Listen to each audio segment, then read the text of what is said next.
సమయానికి అందరినందుకు పత్రికా విలేకరులందరూ కూడా ప్రతి ఒక్కరికి పేరు పేరున క్షమాపణ కోరుతూ, ఎందుకంటే వేరే ఇతర కార్యక్రమం సాధనలో ముగించుకుని వచ్చే వరకు ఆలస్యమైంది, అందుకు అందరూ కూడా క్షమించవలసిందిగా కోరుకుంటూ, ఈ ప్రెస్ మీట్ ఒక ముఖ్య ఉద్దేశము ఈరోజు యావత్ తెలంగాణ రాష్ట్ర వ్యాప్తంగా ఏదైతే మొన్న జరిగిన అసెంబ్లీ సమావేశాల్లో తెలంగాణలో ఏదైతే ప్రతి చోట మహబూబ్ నగర్ జిల్లాకు సంబంధించి బోయపల్లిలో కూడా మనం చూసినాం, ఒక ప్రభుత్వ పాఠశాలలో విద్యార్థులు మధ్యాహ్న భోజనం వల్ల అనారోగ్య పాలై తల్లిదండ్రులు స్వయాన రోడ్లపైకి వచ్చి ధర్నా చేస్తే కూడా స్థానిక మంత్రులు కానీ ఎవరు కూడా దీనిపై స్పందించలే, ఎవరు మాట్లాడలే.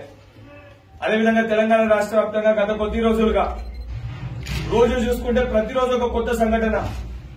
ఒక హాస్టల్లో మధ్యాహ్న భోజనం అయితే మరొక చోట రాత్రి పూట అన్నం సరిగా పెట్టకపోవడం వల్ల, పురుగులు ఉండడం వల్ల విద్యార్థులు అనారోగ్య పాలైనరు. దాదాపు గత 3-4 నెలలకే చూసుకుంటే తెలంగాణ రాష్ట్ర వ్యాప్తంగా 672 మంది పిల్లలు, అంటే ఆన్ రికార్డ్ మీడియాలో వచ్చిన కథనాల ప్రకారం 600 మంది 72 పిల్లలు ఫుడ్ పాయిజన్ వల్ల అనారోగ్య పాలై హాస్పిటల్ పాలైనరు.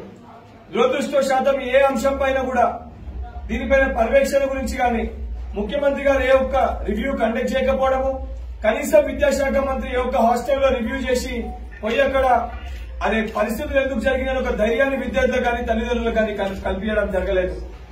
ఈ అంశాలపైన మాట్లాడే ఒక ప్రయత్నము ప్రతిపక్ష పార్టీగా మా సిఎల్పీ నాయకులు అదేవిధంగా మా ఎమ్మెల్యేలు ప్రయత్నిస్తే కనీసం మాట్లాడే సమయం కూడా ఈ అంశం పైన ఈ యొక్క ప్రభుత్వం కేటాయించలేదు.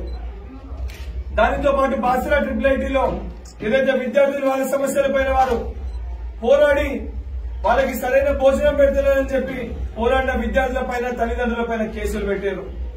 స్థానికంగా ఉన్న ఇక్కడ మంత్రి గారు కూడా ఏదైతే కేబినెట్ ఉన్నాయి, స్థానిక శ్రీనివాస్ గౌడ్ మంత్రి గారు కూడా వారి నియోజకవర్గంలో విద్యార్థులకు ఈ రకమైన సమస్యలు ఏర్పడినప్పుడు పార్టీలకు అతీతంగా మంత్రివర్గంలో ఉన్న వారు కూడా ఈ యొక్క అంశాలను ఏ విధంగా పరిష్కరించే దిశగా ఆలోచించకుండా ఆ సమస్యలు పక్కదోన పెట్టి ముఖ్యమంత్రి గారు చేసిన మాటలు చేసిన ప్రసంగానికి బాబా అని చెప్పి చప్పట్లు కొట్టడము ఇక్కడ స్థానిక ప్రజలకు గాని స్థానిక విద్యార్థులకు గాని చాలా ఇబ్బంది కలిగించే విధంగా మంది వాళ్ళ మనోభావాలు దెబ్బతినే విధంగా ఉన్నాయని చాలా మంది తల్లిదండ్రులు చెప్పడం జరిగింది.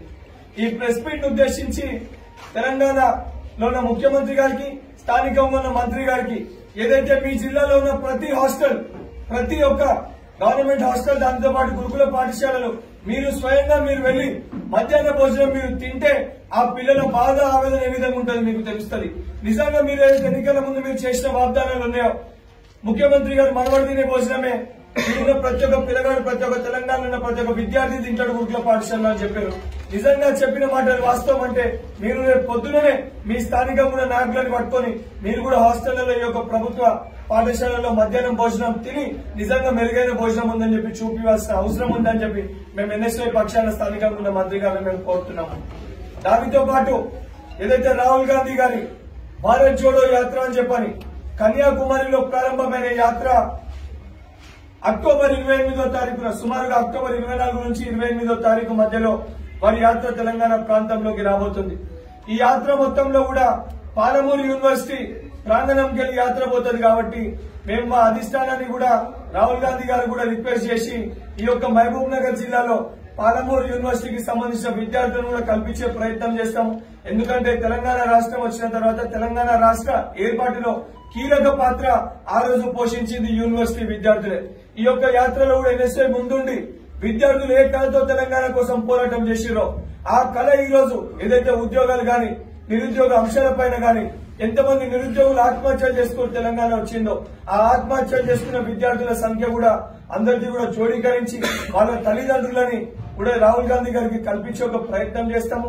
దానితో పాటు ఏదైతే సిరిసిల్లలో లాంచ్ చేసిన యూత్ మేనిఫెస్టో ఏదైతే ఆ రోజున్న పరిస్థితుల వాతావరణ సరిగా లేకపోవడం వల్ల, వర్షాలు ఉండడం వల్ల కార్యక్రమం పోస్ట్ పోన్ అయింది. దానివల్ల కూడా ఈ యొక్క రాహుల్ గాంధీ గారి పాదయాత్ర సందర్భంగా అన్ని సమస్యలు కూడా జోడీకరించి రాహుల్ గాంధీ గారికి వివరించి పిసిసి అధ్యక్షుల పర్మిషన్ తీసుకుని ఈ యొక్క భారత్ జోడో యాత్ర భాగంగా యూత్ మేనిఫెస్టోను కూడా లాంచ్ చేసే ఒక కార్యక్రమంలో ఎన్ఎస్వై ముఖ్య పాత్ర పోషిస్తుంది. స్థానికంగా ఉన్న ఎన్ఎస్వై నాయకులు మీరు రాహుల్ గాంధీ గారి యాత్రలో కూడా పెద్ద ఎత్తున ఇది కేవలము కుల మతాలకు అతీతంగా ఏదైతే బీజేపీ పార్టీ వ్యక్తుల మధ్యలో చిచ్చు పెట్టి రాజకీయం చేసే ప్రయత్నం చేస్తుందో, ఏదైతే మనుషుల మధ్యలో మద్యాన్ని దూరాన్ని పెంచే ప్రయత్నం ఏదైతే బీజేపీ పార్టీ ప్రయత్నం చేస్తుందో ఈ యొక్క దూరాన్ని దగ్గర చేసే ప్రయత్నంలో భాగంగా హిందూ ముస్లిం సిక్ ఇసాయి కుల మతాలకు అతీతంగా బీజేపీ మతాల వారీగా రాజకీయాలు, రాష్ట్రంలో టీఆర్ఎస్ పార్టీ కులాల వారీగా రాజకీయాలు చేస్తుంది.